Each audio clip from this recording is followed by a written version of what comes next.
Tak knižka sa volá Letné popoludnie na ostrove La Grande Jatte.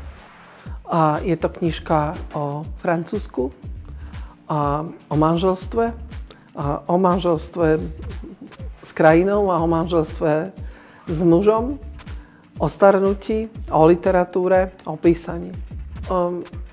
Niekedy tá cesta trvá rok a niekedy jeden večer.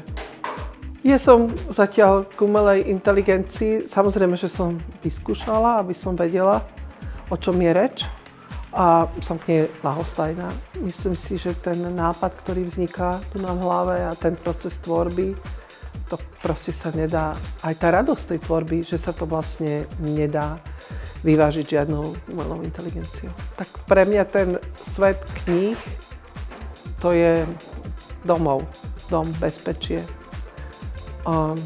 Pretože ja vlastne som od detstva,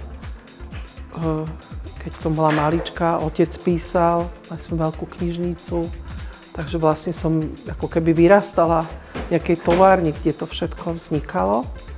Neskôr som začala, ako nemala ešte 5 rokov, začala som čítať, chodiť do knižnice, a kde som sa cítila ako doma.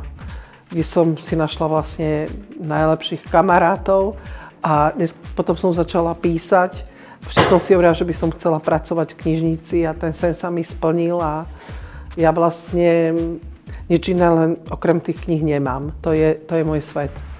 Poznám všelijakých svojich čitateľov a vždy ma tak prekvapí, že tá rozmanitosť toho, že niekedy si myslím, že to sú také tety ako ja a potom ma niekto mladý prekvapí, že mi povie, že číta moje knižky alebo mi napíše, tak to je vždy veľmi príjemné.